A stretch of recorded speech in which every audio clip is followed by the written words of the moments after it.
Bienvenidos, queridos amigos, a esta consagración que estamos realizando para ser hijos espirituales del Padre Pío. Nos encontramos ya en el día 25 dando pasos de gigante y sobre todo con esa alegría de poder ya entregar pronto nuestra vida, nuestro corazón a un grande director espiritual. En vida supo dirigir almas, grupos de oración y ahora desde el cielo, pues imagínense, con mayor fuerza, mayor presencia, puede estar a nuestro lado el Padre Pío. Por lo tanto, qué alegría saber que Él se convertirá para muchos de nosotros nuestro Padre espiritual. Ya algunos ya lo tenemos desde hace tiempo y nos da una alegría saber que Él efectivamente se hace presente en nuestra vida, nos sabe dirigir, nos ayuda a discernir en nuestra propia vida para encontrar el mejor camino para hacer la voluntad de Dios. Y bueno, pues con esa alegría vamos a comenzar esta meditación. Vamos a pedir luz al Espíritu Santo. En el nombre del Padre, y del Hijo, y del Espíritu Santo. Amén. Ven, Espíritu Santo, llena los corazones de tus fieles y enciende en ellos el fuego de tu amor. Envía tu Espíritu Creador y renovarás la paz de la tierra. Oremos. Oh Dios, que has iluminado los corazones de tus hijos con la luz del Espíritu Santo, haznos dóciles a sus inspiraciones para gustar del bien y gozar de su consuelo. Por Cristo nuestro Señor. Amén. Dios te salve María, llena eres de gracia, el Señor es contigo. Bendita tú eres entre todas las mujeres y bendito es el fruto de tu vientre, Jesús.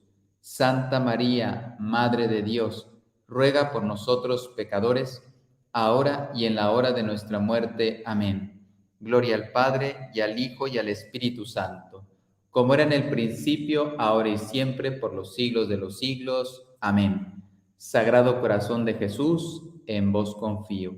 Inmaculado Corazón de María, sed la salvación del alma mía. En el nombre del Padre, del Hijo, y del Espíritu Santo. Amén. Bueno, pues vamos a ver un tema muy interesante, la santificación de los seglares. Es bien importante que entendamos también los bautizados, no solamente los que tenemos una vida religiosa, una vida sacerdotal, estamos llamados a la santidad. Todos estamos llamados a la santidad, todo bautizado por el hecho de ser hijo de Dios, hermano de Cristo, y la inhabitación trinitaria. Si estamos en gracia, tenemos la inhabitación trinitaria, pues debo permitir que el Señor hable a mi corazón, guíe mis actos, mi actuar. Bien, pues seguimos en esa ya última etapa de lo que llamamos la vía unitiva. Ya estamos, lógicamente este es como un pequeño esquemita, pero si uno siguiera verdaderamente esta vía, como lo siguió el Padre Pío, San Juan de la Cruz, Santa Teresa de Jesús, estos grandes místicos, ellos sí fueron llevados en esas 3 etapas, pues de una forma muy profunda. Nosotros lo que queremos es hacer como una experiencia de cómo se viven cada una de estas etapas, para que si el Señor nos lo concede, pues podamos vivirla amplia y profundamente. Bueno, pues comenzamos con el pasaje de la Sagrada Escritura, 1 Corintios 3:16. ¿No saben que son templos de Dios y que el Espíritu de Dios habita en ustedes? Queridos hermanos, hermanas, ¿no saben que somos templos de Dios? ¿O no sabéis, como dirían en España, no sabéis que vosotros sois templos de Dios y que el Espíritu Santo habita en vosotros? Es bien importante. Nuestra alma debe ser un sagrario, en el sentido espiritual. Entonces, como un sagrario, donde el Señor esté bien, cómodo, a gusto, limpio, cuidado, luminoso, digno. Muchas características de un sagrario se pueden aplicar al alma, que verdaderamente el alma está bien dispuesta para recibir al Señor.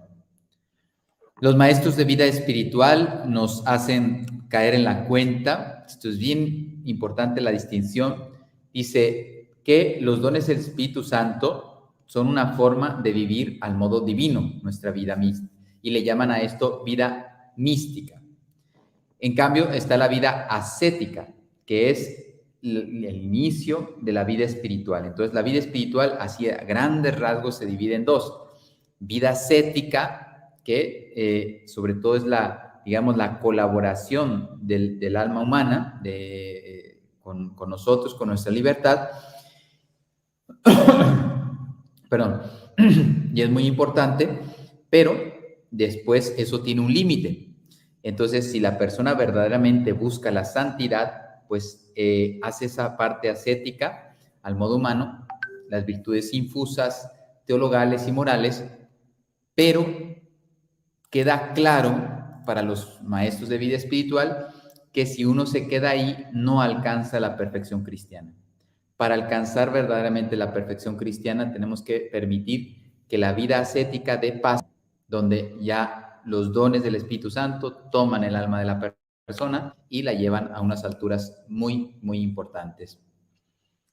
La práctica ascética de las virtudes al modo humano, en el fondo, porque el modo es humano, la regla que las hace crecer, que las ejercita, es pues mi capacidad, etcétera, mis posibilidades, mis pensamientos, mis deseos, etcétera, mis intereses, pues resulta raquítica e imperfecta, porque tiene muchos aspectos mundanos, reminiscencias, aunque sean pequeñas, pero no son del todo puro mis obras, siempre está ahí metido el amor propio, y eso es imposible de evitar, aunque uno vigile y ponga grande interés, pues, y esté luchando por combatirlos, se da. Entonces, esa es la parte humana, como la respuesta al modo humano, ¿sí? Virtudes infundidas, teologales y morales, que ya las hemos visto, mas sin embargo la respuesta es al modo humano. Después dice, por necesidad inevitable del ejercicio de las virtudes al modo humano, que es digamos como la parte característica de la ascética, llega como un límite. Si uno es fiel y sigue luchando, el progreso da un salto, digamos, cualitativo, ¿no? La vida espiritual es la misma, el alma está en gracia, etcétera, pero ya es Dios, a través del Espíritu Santo, quien toma esa alma y la empieza a dirigir.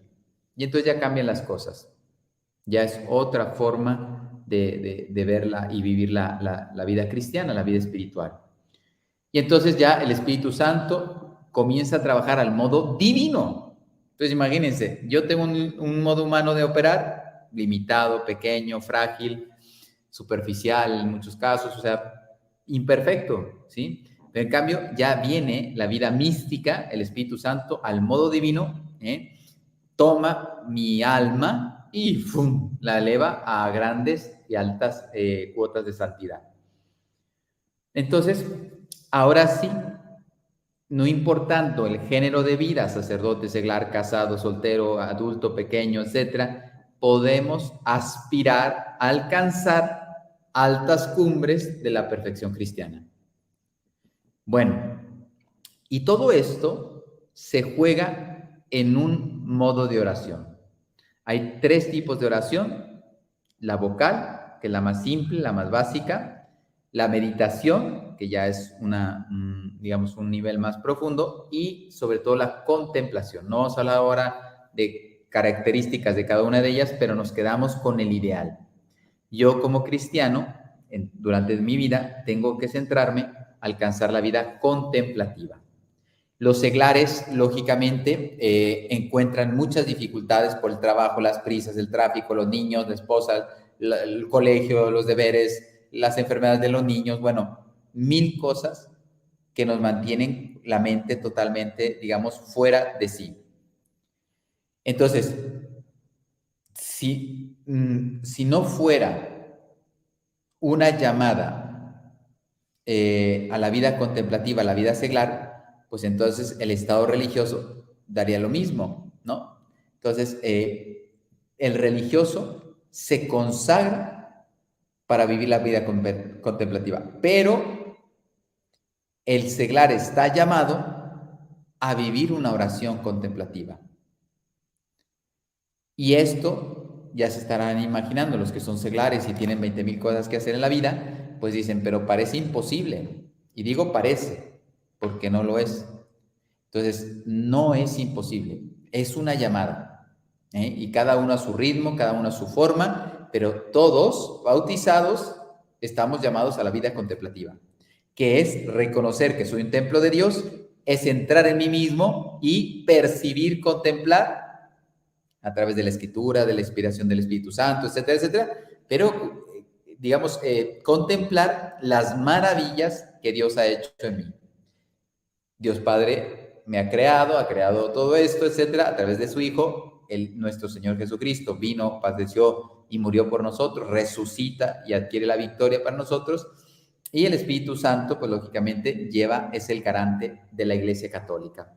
Entonces, como ven, es una llamada que todos tenemos a la santidad y, digamos, ¿cómo se va fraguando eso, Padre? ¿Cómo sé que voy bien? Cuando un servidor comienza a crecer en la vida de oración. Si uno comienza a crecer en la vida de oración, efectivamente puede dar testimonio de que sí está viviendo una vida intensa espiritual.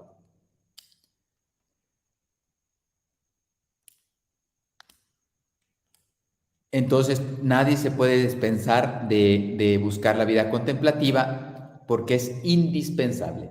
¿Quieres salvarte? Tenemos que orientar nuestra vida hacia allá. Porque si no, de otra manera, si no vivimos la vida contemplativa, que después podemos salir digamos, al mundo y trabajar, pero si no cultivamos la vida contemplativa, podemos tener un riesgo, que es caer en el activismo. Y eso es una herejía. ¿Por qué? Porque al final entras en una dinámica del hacer y no paras. En el mundo hay tantas necesidades, tantas posibilidades, y ahora todas se comunican, entonces iríamos y nos desfasamos y nos desparramamos. Entonces, evitar el activismo presentando a mi alma y dentro de mi horario ordinario la posibilidad, puede ser en un templo, etcétera, de tener espacios para cultivar la vida contemplativa. Especialmente cuando uno va al sagrario o a una capilla de adoración perpetua, ¿sí? Y es una forma de unirnos íntimamente con Dios. Por eso, cuando uno está con Dios y después vuelve al mundo, se pueden imaginar, uno vuelve con una fuerza, con una ilusión, con una esperanza. Entonces, el mundo puede estar mal, pero esa persona, después de contemplar, viene radiante de virtudes y sobre todo de la gracia de Estado para que a lo mejor te presentan cosas difíciles durante el día y las sepa responder. Bien, entonces no importan nuestras actividades profesionales, pero debemos buscar que nuestra vida contemplativa se vaya imponiendo. Es una unión íntima, entrañable con Dios, que me llena de amor hacia el prójimo. Por eso, fíjate, el amor, oh Padre, ¿cuánto cuesta amar al prójimo? Muchísimo, y más si tengo alguna dificultad con el prójimo. Entonces, ¿quién me lleva a amar? Lo humano no. Me lleva a amar lo divino. Dios, a través de su Hijo, Jesucristo, me ayuda a amar. A ejemplo de Él, con la gracia que Él me concede, y me fortalezco para amar. Entonces, lleno de amor, ahora no es activismo. Cuando uno contempla, uno se da cuenta que tiene un ardor que quiere comunicar, y ese es el celo apostólico. Y salimos al mundo a conquistarlo, porque realmente tenemos algo que decir. Bueno, después, la bibliografía consultada quiere poner una carta de un seglar español que quiere, bueno, en su estilo, su forma, trata de manifestar la importancia de la contemplación. Entonces, yo no voy a leer toda la carta porque todavía me toca otro puntito más que quiero tocarles antes de terminar, pero algunos, digamos, frases que te van a dar al menos la posibilidad de encuadrar complexivamente la carta, ¿sí? Entonces, el mensaje esencial de nuestro Señor Jesucristo, pues es convertíos, creer en el Evangelio, o sea, anunciar la buena noticia. El reino de Dios ya está en medio de vosotros. Eso es lo que hablaba. Y todo el reino de Dios, el reino de Dios, el reino de Dios, porque a través de ese reino instaurado en mi alma, Cristo, que lo vino a instaurar a través enviando al Espíritu Santo, pero viéndome a mí en esa fidelidad, pues Él va a ser generoso conmigo y las virtudes, las gracias, la fortaleza para seguir santificándome será muy grande o muy continua. Todo esto contra el naturalismo, el materialismo. Queremos vivir una vida cristiana, una vida contemplativa, llevando toda la creación, algunos que ahora nos dicen que la creación es lo más importante, etcétera. No, no, no. Ya los papas han hablado, Benedicto XVI ha hablado sobre la ecología muy bellamente. Entonces, dice, toda la creación no, o sea, me debe llevar a la contemplación.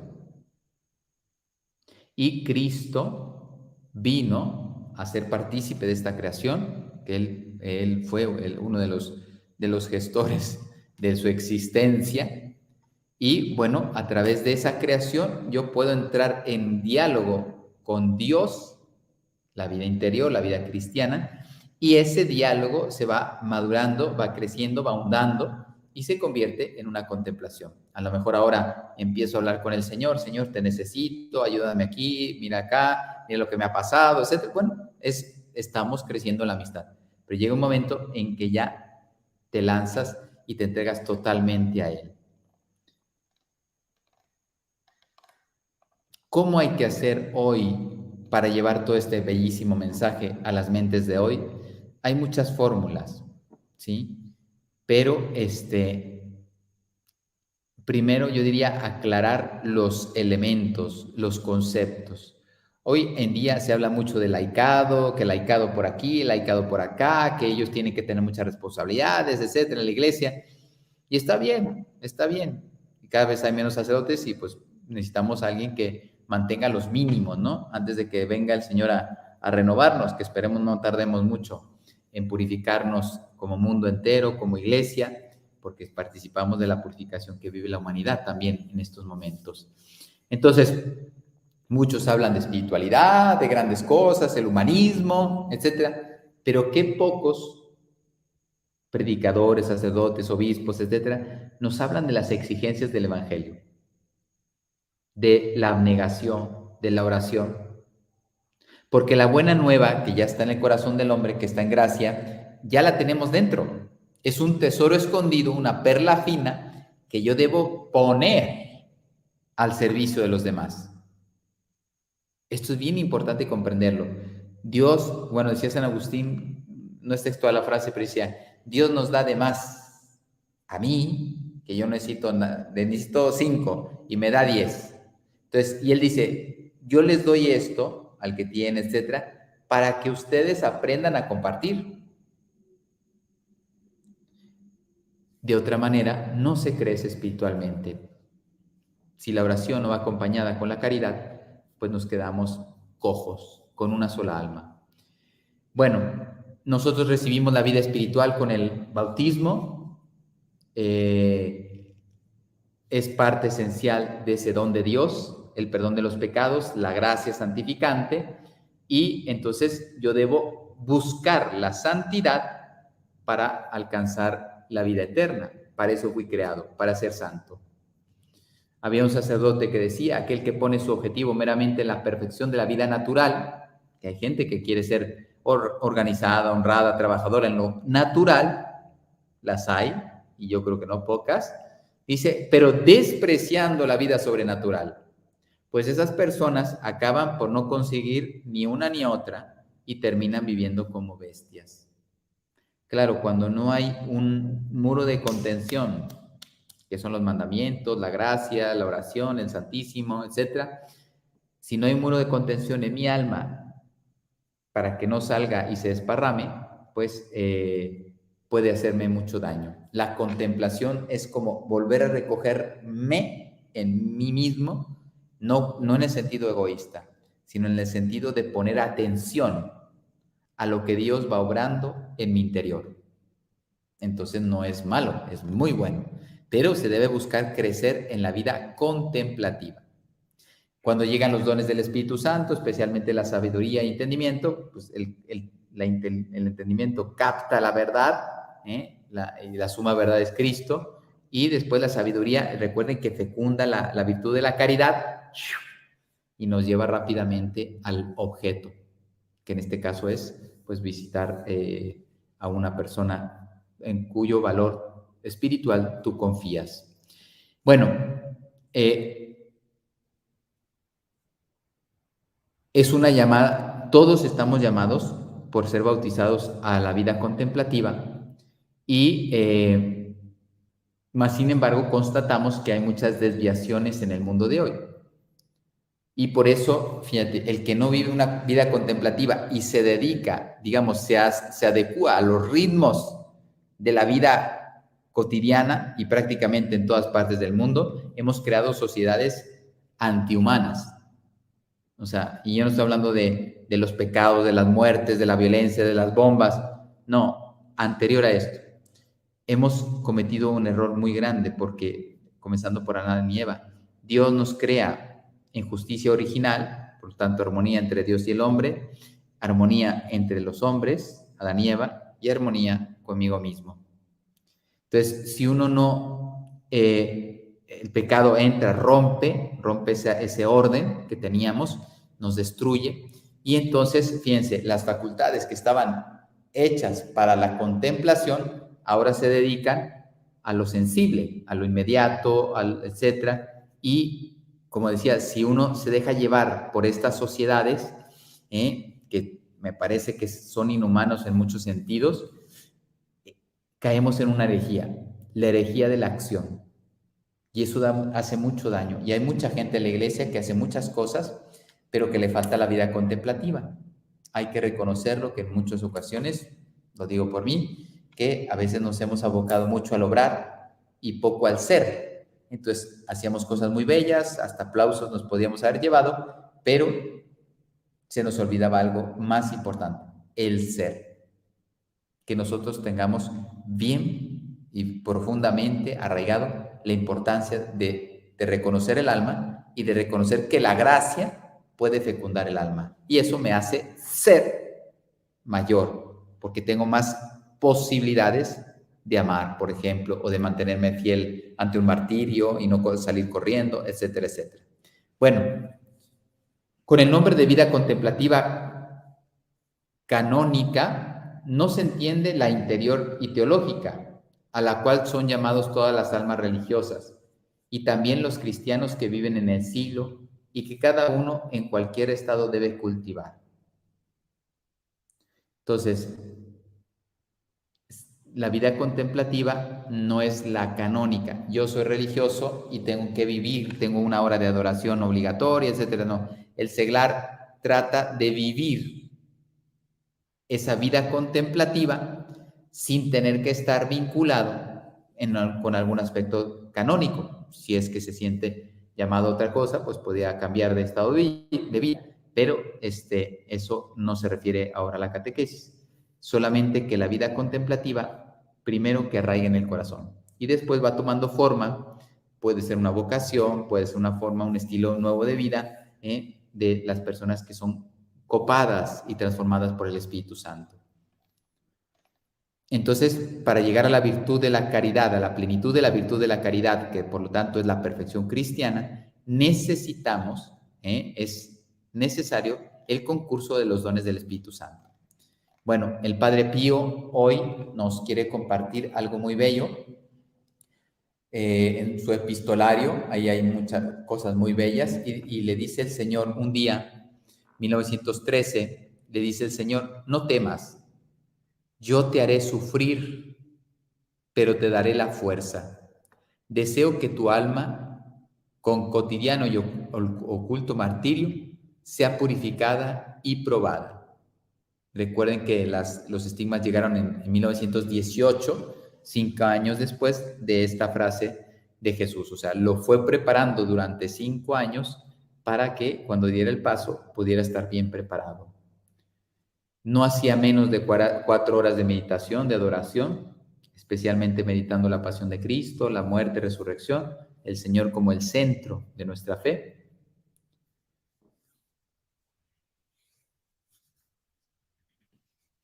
Y entonces le contaba a su director espiritual, estoy, dice, sufriendo como si estuviera en el patíbulo. O sea, fíjense, ya se pueden imaginar, el Padre Pío les aseguro que no exageró una sola palabra. Exagerar no.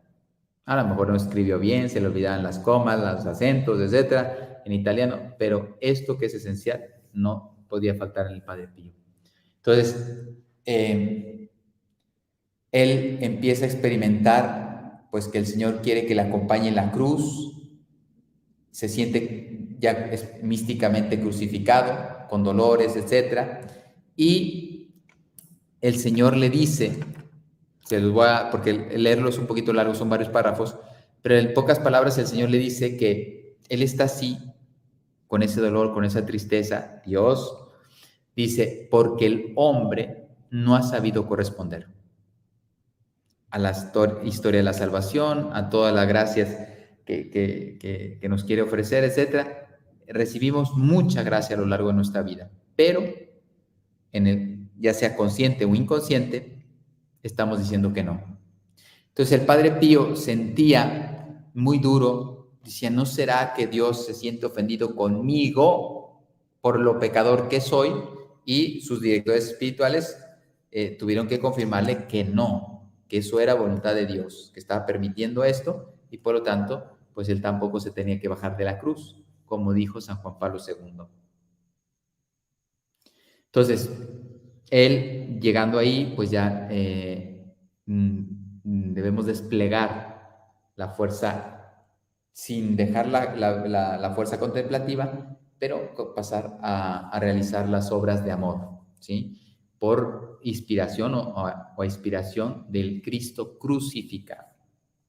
Cristo entregó su vida por nosotros y por lo tanto, pues estamos muy agradecidos. Decía él en una carta que escribía a su director espiritual, dice, si el Señor Jesús cuando quiere manifestarme que me ama, me va purificando con su pasión. El Padre Celestial nunca me deja de hacer partícipe de los dolores de su Hijo, fíjate, toda su vida desde que experimentó las estigmas, o sea, seguramente antes ya llevaba dolor en el corazón, pero ahora ese dolor se hace externo, se hace público, ¿sí? No se puede esconder. Una foto, un error, y aparece la sangre, la herida con la sangre, sin que se coagule la sangre, porque era un prodigio espiritual. Bueno, vamos terminando esta meditación con la frase del Padre Pío, dice, en la vida espiritual, el que no avanza, retrocede. Sucede como un barco que siempre debe seguir adelante. Si se detiene, el viento lo devolverá. Entonces, concentrarse y en la vida espiritual siempre progresar. ¿Qué voy a hacer como propósito? Yo les propongo que vayan al Santísimo y vayamos y reparemos todo el pecado, toda la malicia, todo el desorden que hay en nuestros corazones, ¿sí? Y pedirle a Dios Padre a través de Jesús, con el corazón inmaculado de María a nuestro lado, que provea para que pueda salvar esas almas, ¿sí? San Francisco Marto pronto fue al cielo y él decía, cuando le pedían cosas del mundo, decía, no, eso a Jacinta, dice, porque yo cuando llegue al cielo me voy a dedicar a consolar a Jesús. Ya no será escondido porque ya lo verá con los ojos del alma primero, después con estos ojos resucitado. Bueno, pues vamos a dejarlo aquí y nos vemos mañana. El Señor esté con vosotros y con tu espíritu. La bendición de Dios Todopoderoso, Padre, Hijo y Espíritu Santo, descienda sobre vosotros y permanezca para siempre. Amén. Que Dios les bendiga. Santa noche. Nos vemos mañana.